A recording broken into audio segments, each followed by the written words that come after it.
welcome to this month's installment of Park Place Views, brought to you by the City of Janesville and JATV Media Services. I'm your host, Andrew Eppen. This program aims to keep Janesville residents informed by highlighting the people, places, projects, and events in the City of Janesville.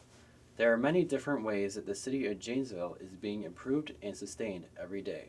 For instance, in last month's episode, we discovered why Janesville is known as Wisconsin's Park Place. Parks Director Colin Sleepak went into more detail about the numerous parks in Janesville and the many different features of these parks. If you want to watch any previous Park Place Views episodes, they are available to watch on our website or YouTube. On this month's episode, we're going to get an inside look into the City Clerk-Treasurer's office and the many services that they provide to the citizens of Janesville. I'm here with City Clerk-Treasurer Dave Godek. Welcome, Dave. Thank you. Dave completed his undergraduate at Bradley University, studying political science and psychology. He then went on to UW-Whitewater to get his master's in accounting. Before coming to the City of Janesville, Dave previously worked at Whitfleet. After that, he came to the City of Janesville and was hired as the Deputy Clerk Treasurer in 2007. From then, he was hired as the Clerk Treasurer, which he is now, in June of 2015. So, Dave, I talked a little bit about your history. Can you tell us a little bit more about yourself? Sure, I'm married. I've got 2 kids. My family and I live here in Janesville. We've lived here since 2008. My wife and I are foster parents. Really enjoy the community, enjoy the people, and that's about it. Great. So my first question for you is, elections are an important part of the governmental process as they allow citizens to get involved. Elections also get a lot of attention in the media and within the community. Talk to us about the city's role in the elections process. Sure.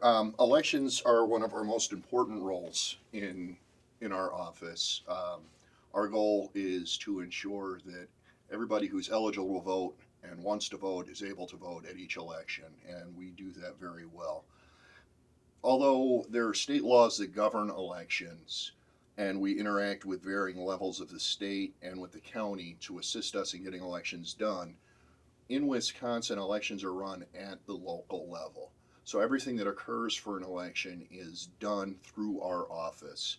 That is recruiting poll workers, training those poll workers, making sure that ballots are ordered, that the spelling on the ballots of candidate names are correct, that we get the right number of ballots out to all of the different polling places so that individuals are able to vote, that we have the right ballots at the right polling places so they're voting for the correct offices, that the polling places are handicap accessible, that the polling places are clear of snow or other debris that might occur through acts of nature.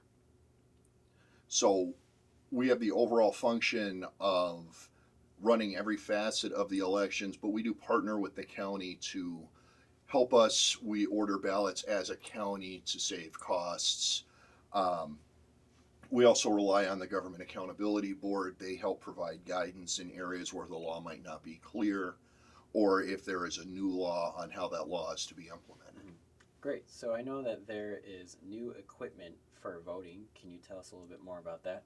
Sure. A couple of years ago, countywide, we realized that our Optech Eagles, which we've used in Rock County since about 1995, were no longer able to get parts for service, and they've just reached the end of their useful life. So we had to go and get new machines that are ballot readers. We've gotten those machines. They are called the DS100, very similar to the Eagles for the voters. You still mark a ballot, you still put the ballot into the machine, it pulls your ballot in and tallies your votes. Some of the nice features about the DS100 that the Eagles didn't have, you can use any writing implement now except for a red pen on those ballots and it will record. Previously, you had to use special pens in order for your ballot to be counted. You don't have to do that anymore. You can use any kind of pen that you would like. Additionally, there's a lot more security in these machines. There's a better audit trail. And one of the things that the media particularly likes is with the Eagles, all of the poll workers had to bring the results back to City Hall so that we could post those results. And that could take a couple of hours depending upon what they were doing at the end of the night and how busy they were.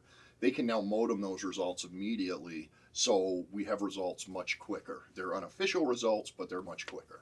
Great. So awesome new technology for voting. I know something that's been discussed a lot lately is the voter ID laws. Can you talk to us about that? Sure. Back in 2011, the state passed a requirement for voters to present photo ID in order to vote.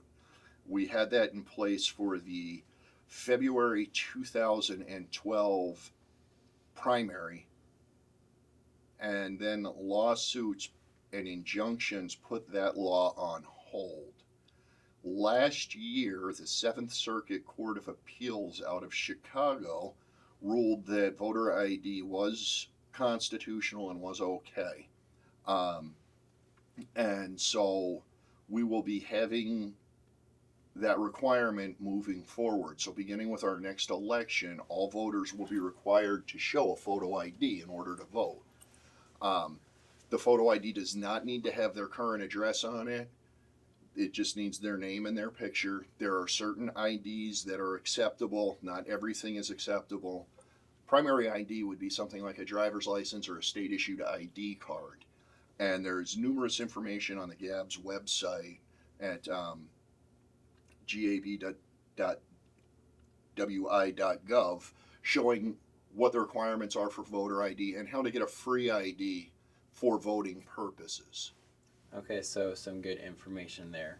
We know that the citizens have the right to vote in elections. Some would even say voting is a responsibility. If someone wants to get involved by voting for the first time, how can they register to vote? There are numerous ways to register to vote. First way is to come down to our office. We'll give them the form. They fill out their registration form. They can also download the form either from our city website or from the Government Accountability Board website. Finally, they can go to myvote.wi.gov, fill all the information out, and it will be sent to us automatically. The key thing for anybody who registers to vote is that they need to provide proof of residence. And proof of residence is different than proof of ID or voter ID, and sometimes it confuses folks. Proof of residence proves you live where you say you live. Some typical items can be a driver's license with your current address on it, a bank statement, a utility bill that's less than 90 days old, a mortgage, a tax bill, a lease agreement. That's not an exhaustive list, but there is an exhaustive list again on the GAB website, and not just any piece of mail will do.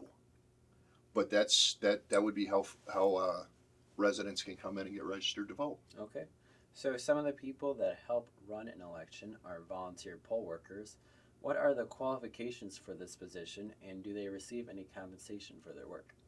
Poll workers are an intricate part of the voting process, especially in a city the size of Janesville. We've got 65,000 residents. We've got about 35,000 registered voters. We have 10 polling places throughout the city. They're geographically dispersed. We would not be able to have an effective election without good poll workers. And they really are a benefit to the city and a benefit to democracy. It's very easy to be a poll worker. You simply need to be a qualified elector in Rock County. Be a qualified elector, you have to be over the age of 18. You have to be a citizen, a U.S. citizen, and you have to have the right to vote, meaning that your right to vote hasn't been taken away by a court because of incompetency or a felony conviction. Those are the qualifications. Anybody that's interested in becoming a poll worker can contact our office and give us a phone call, or they can go to the city's website. We've got the volunteer form for people that want to volunteer with the city, and they can just click poll worker. At that point, we do a quick background check just to make sure that they haven't been convicted of any felonies and that they're eligible to serve. and then we put them on the list of individuals that wish to be poll workers. And poll workers do receive $100 in compensation for the day. It sounds like it's a lot of money, but it's really not, because they work very long hours and they work very hard. Mm-hmm. Now, there's been some discussions about actually moving the polling locations. Do you have any updates for the viewers on this subject? Sure. August 10th, we presented a plan to the City Council to move 4 of our polling places: Rotary Botanical Gardens, Madison Elementary School, Craig Elementary School, and Kennedy Elementary School. The council listened to the proposal. They had a couple of concerns about some of the changes and directed that the administration go back and work with the school district to address their concerns. We're scheduling meetings with the school district so we can work through those concerns and hope to have that all cleared up by the end of September, and have new polling places decided by then. Okay, so hopefully more information on that coming soon. Yes, and just, Andrew, as a follow-up, I mean, if we make changes to the polling places, we will notify all of the registered voters by mail, because it's important that they know where to go. That's good to know. Viewers at home, to learn more about elections and voting in the City of Janesville, visit the elections page on the city's website, or go to myvote.wisconsin.gov. So, Dave, my next question for you is, it's pretty common to have a pet in the house, such as a cat or a dog. I understand that dogs and cats older than 5 months must be licensed by the city. Why does the city require that pets are licensed? The simple answer is it's state law. The state requires that all animals, dogs particularly, over the age of 5 months, receive a license from the municipality in which the dog's owner resides. As a matter of practice, the city has passed an ordinance to also require that cats be licensed. The big thing that we check on that is the rabies vaccination for the pet.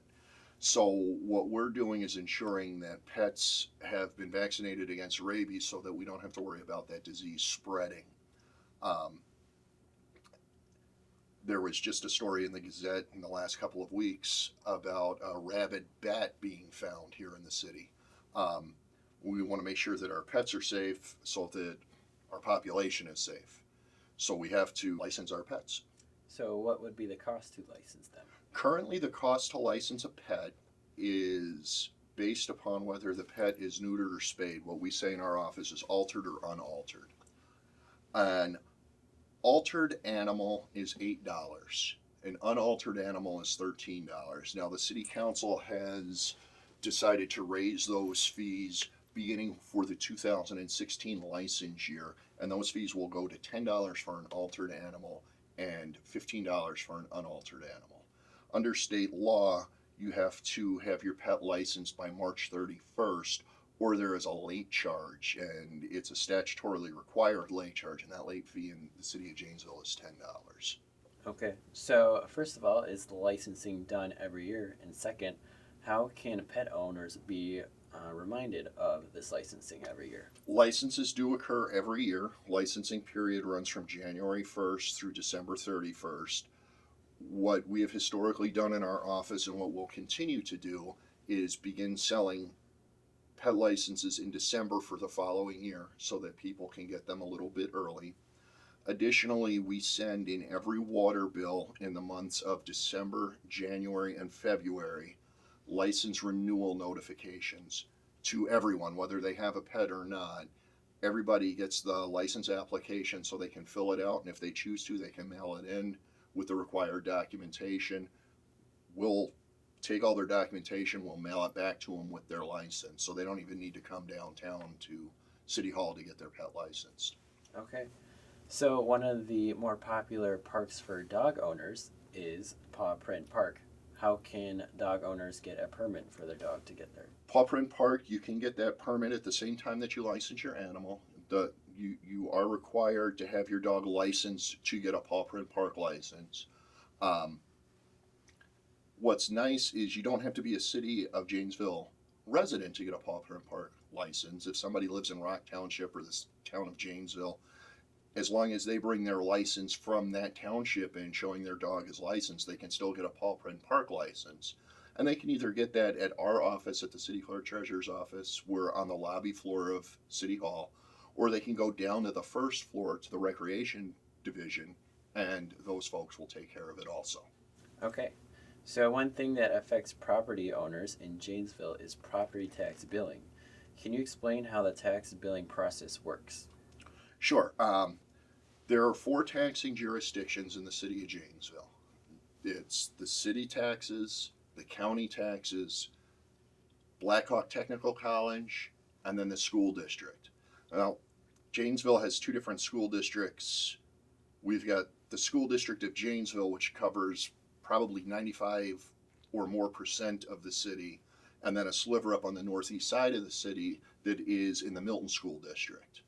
So each one of those taxing jurisdictions has to certify their mill rate, or what they're going to tax per $1,000 of value, to our office. We take all of those numbers and put them together to come up with the tax rate per $1,000 of assessed value.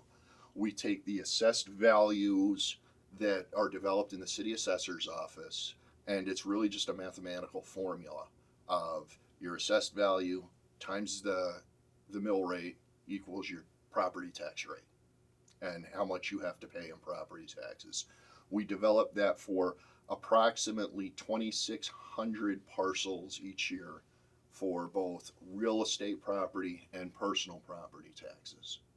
Okay, so there's often confusion as to where people should deliver this bill. Is it to the city, or where does it go?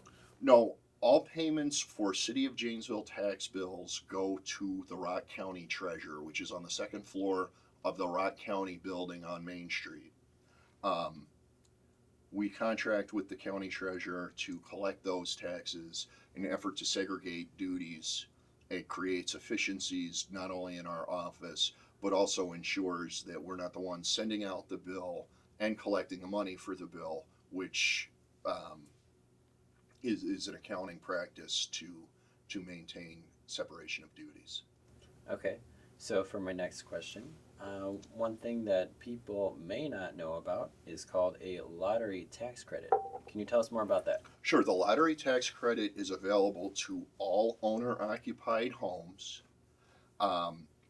It's a credit that you get on your tax bill. You have to apply for it if you haven't gotten it before, or the previous owner of the property hadn't gotten it. And you make that application with the county treasurer. But once you have received the lottery tax credit, you'll receive it each year. And it's basically just a reduction of your property taxes. So for example, if you have a $3,000 total tax bill based on the mill rate times the value of your property, the lottery tax credit is $100. Your total bill due is $2,900. Now the lottery tax credit amount is based on lottery ticket sales throughout the state. The state makes that determination. The state divvies it up. The state tells us what that amount is. So it changes from year to year. So I can't tell you what it's going to be this year, but it will reduce tax bills. Okay. So along with issuing property tax bills, the clerk treasurer's office is in charge of processing water and wastewater utility bills as well. What options do taxpayers have to pay those bills? Correct. We issue and collect approximately 25,000 water bills a quarter, so 100,000 bills a year. For anybody that's a water customer, they've got 3 different ways that they can pay their bill. They can mail in their payment to us, and we will process it the day we receive it. They can come down to City Hall and, again, pay at the clerk treasurer's window on the lobby floor of the building. Or, and we've just introduced this in the last 5 or 6 months, they can pay online using a credit card. They can also pay in person at our office using a credit card. There is a convenience fee associated with that that's paid to the third party that processes credit card payments for us. It's $2.95. It's a flat fee regardless of what they pay. So those are the ways that people can pay their bills. Okay. So, Dave, your office processes various types of license either for individuals or businesses. What are the different kind of licenses that a City of Janesville resident can obtain from the City Clerk-Treasurer's office? We do. We process almost all the licenses from the city that the city issues. We briefly touched on one earlier, which was pet licenses for dogs and cats and paw print park licenses. We also issue bicycle licenses. For individuals, we issue operators licenses, which are also known as bartender licenses. We issue food licenses to various businesses that sell food. Alcohol licenses are issued out of our office for both retail establishments and for bars and pubs. Those are some examples of the licenses that we issue. Okay. So the clerk treasurer is always up at the city council dais during council meetings. What role does the clerk treasurer's office play in these meetings? Statutorily, the city clerk treasurer is required to take minutes for the meeting as the official record keeper and the record custodian of the city council. So when you see me at the meetings, what I'm doing is I'm taking notes so I can prepare the minutes, which we publish in the paper of record, which in Janesville is the Gazette, and maintaining the records of what occurred at the meetings. Okay. So under Wisconsin law, citizens may request access to public documents from the City of Janesville. What kind of records can a citizen request, and how would they go about doing this? Wisconsin's got a very broad open records law. Citizens can request pretty much any document that we have as a government, and we are required to provide it to them. There are statutory exceptions to that. For instance, we cannot release people's personal identifying information. So someone has to register with their driver's license. We will not release that information to someone who requests it. However, it's very broad, and if we were to deny a request under the law, we have to give the specific reason and the statute that allows us to deny turning that record over. Typically, what someone wants to do if they're going to request a public record is to contact the record custodian and request those records. Additionally, if you're not sure who the custodian is, you can go online and request a public record. It generates an automatic request to my office, and then we send it to the proper custodian to gather that information so we can get it to the individual. Okay. So Dave, I know we don't have much time left, and the city clerk's treasurer office has a lot of responsibilities that we didn't cover today. Where can our viewers find more information about the clerk treasurer's office or any of the topics we covered today? They can always go to the city website. It's got a lot of information, and check out our section of the city website on the clerk treasurer's office. They can call, and we'd be happy to explain more to them. Those are probably the two best places for information, but they can also sign up for different email lists that the city has to offer that will keep them up to date with things we're doing, such as elections, what's going on with licensing, tax billing, that sort of thing. Great. Okay, so some good information there. To wrap up, I have some quick rapid fire questions for you, and you just have to say the first thing that comes to your mind when I ask you these questions. Okay. You ready? Sure. So first question is, what is your favorite thing about Janesville? I love the proximity Janesville is to large cities such as Milwaukee and Chicago, even Madison. Yet I am still in a nice community that's got that small town feel to it and good neighbors. Yeah, I definitely enjoy how close it is to the big cities as well. So what are some of your favorite movies? Anything Star Wars, but not the Phantom Menace. That was terrible. So Yeah. I'm looking forward to the new movie coming out in December. Yeah, I definitely agree with that. What is your ideal vacation?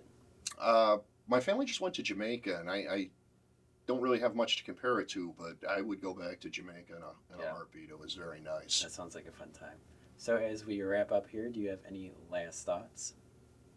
I just want to thank you for the time to help our residents know more about our office. And again, if folks have questions, they can either call us or check out our website and get more information. Okay, so thank you to Dave for taking the time out of his day to come talk to us about Janesville's Clerk-Treasurer's office. If you, as an audience member, have any comments about the program or would like to see anything on this program, make sure to call me or email the in contact about this information. In addition to tuning into this program on a monthly basis, there are many ways to stay connected to the City of Janesville through our Facebook, Twitter, Nixle, or by signing up on our website for city information and weekly email press releases. For Park Place Views and the City of Janesville, I'm Andrew Eppen. Thanks for tuning in, and we hope to see you again next month.